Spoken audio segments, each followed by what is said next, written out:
இங்கே உட்கார்ந்துருக்க தாய் கிழவி டீம் எல்லாருக்கும் வணக்கம். இந்த படம் வந்து ஆரம்பிக்கும் போது சிவகுமார் கதை சொல்லும் பொழுது நான் நல்லா சிரித்தேன், என்ஜாய் பண்ணேன். ஆனால் இந்த படத்தில் வந்து எனக்கு டக்குன்னு மனசில் ஒட்டின இடம் வந்து ராதிகா மேம்கிட்ட கேட்பாங்க பசங்க எல்லாமே. வாரம் பாலசந்திரன் கேட்பார், வாரம் ஞாயிற்றுக்கிழமை மதுரைக்கு போனியே, எங்கே தான் அத்தா போனேன் அப்படின் போது எனக்கு ஒரு கியூரியாசிட்டி, என்ன பண்ணியிருப்பாங்க அங்கே போய் ஏதாவது பணம் சம்பாதிச்சிருப்பாங்களா, ஏதாவது வேலை ஏதாவது பார்த்துருப்பாங்களா, தொழில் இல்லை அங்கே ஏதாவது காசு கிடச்சிருக்குமா, என்னென்னமோ யோசிச்சு பார்த்தேன். அவர் ஓப்பன் பண்ண விதம் வந்து அவங்க அழகாக பொறிக்கடலில் சாப்பிட்டுட்டு ஜாலியாக வராங்கன்னாரு. அந்த இடத்துல இருந்து எனக்கு மைண்ட் ஒரு மாதிரி ஆயிடுச்சு. ஏன்னா எல்லாரும் ஓடிக்கிட்டே தான் இருக்கோம், நமக்குன்னு நம்ம வாழ்க்கையில் 5 நிமிஷமாவது ஸ்பெண்ட் பண்ணுறோமான்றத அந்த இடத்துல ஆரம்பிச்சாரு சிவா. அது எனக்கு இப்போ சொல்லும்போது எனக்கு சிலிர்க்குது.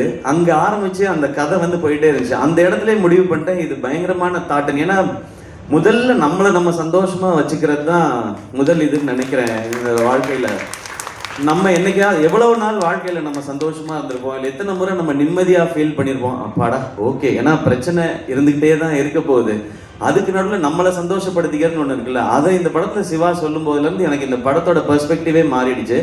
அப்படியே கடைசியாக பேசின வரைக்கும் அப்போ முடிவு பண்ணது தான் இந்த படத்தை பண்ணியே ஆகணும் அப்படிங்கிறது. அண்ட் அந்த சீன் சொன்னோன்னே சிவா நீ பயங்கரமான ஆலியா, கதை சொல்லும்போது ரொம்ப சாஃப்டாக அப்படி தான் இருக்கு. கதை சொல்லும்போது ரொம்ப ரொம்ப ரொம்ப தூரத்தில் இருந்தாலும் இந்த கதை கேட்கவே கேட்காது, பக்கத்தில் போய் தான் கேட்கணும். அன்னைக்கு ஆரம்பிச்சது, அன்னையிலேருந்து நான் வந்து இந்த படம் ஜெயிச்சிரும், ஓடிரும், லாபம் வந்துடும் அந்த ஆங்கிள்குள்ளே நான் இல்லவே இல்லை. ஒரு சூப்பர் படம் நம்ம பண்ண போகிறோம், ஒரு சூப்பர் படம் பண்ண போகிறோம், ஒரு செம படம் பண்ண போகிறோம் அப்படின்றது மட்டும்தான் தோணிக்கிட்டே இருந்துச்சு. கலை வந்து இந்த படத்துடைய நம்பர்ஸ்லாம் பேசினார். நான் ஆடியோ லான்ச்சில் சொல்லிட்டேன், இது வந்து எங்களுக்கு ஆல்ரெடி லாபம்னு. நான் அன்னையிலேருந்து இதோட நம்பர்ஸை பற்றி நான் பேசுகிறத விட்டுட்டேன்.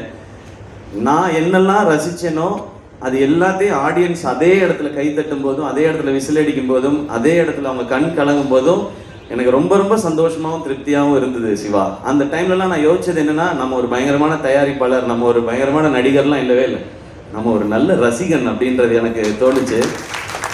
ஏன்னா இந்த சினிமாவும் படங்கள் பண்ணிக்கிட்டே இருக்கும்போது விமர்சனங்கள்லாம் சில இது வந்துகிட்டே இருக்கும்போது நம்மளை அது குழப்பி விட்டுரும். எனக்கு அது நடந்திருக்காது. அப்போ குழப்பும் போது நம்மளுக்குள்ள இருக்க ஏன்னா எனக்குள்ள இருந்த ரசிகன் தான் என்னை இந்த சினிமா கூட்டிகிட்டு வந்திருக்கான், வேற யார் கூட்டிகிட்டு வருவான், அந்த ரசிகன் தான் அவன் கரெக்டாக இருக்கானா, அவன் அலைவாக இருக்கானான்றதுல எனக்கு ஒரு குழப்பம் இருந்துகிட்டே இருந்துச்சு. அந்த குழப்பத்தை மொத்தமாக தீர்த்தது இந்த தாய் கிழவியும் சிவகுமார் முருகேசனும் தான். எப்போவுமே நல்ல ரசிகனாக இருக்கணும்னு நினைக்கிறேன். அது இந்த படம் ஆரம்பத்துலேருந்து எனக்கு கிடைச்சிட்டு இருக்கு.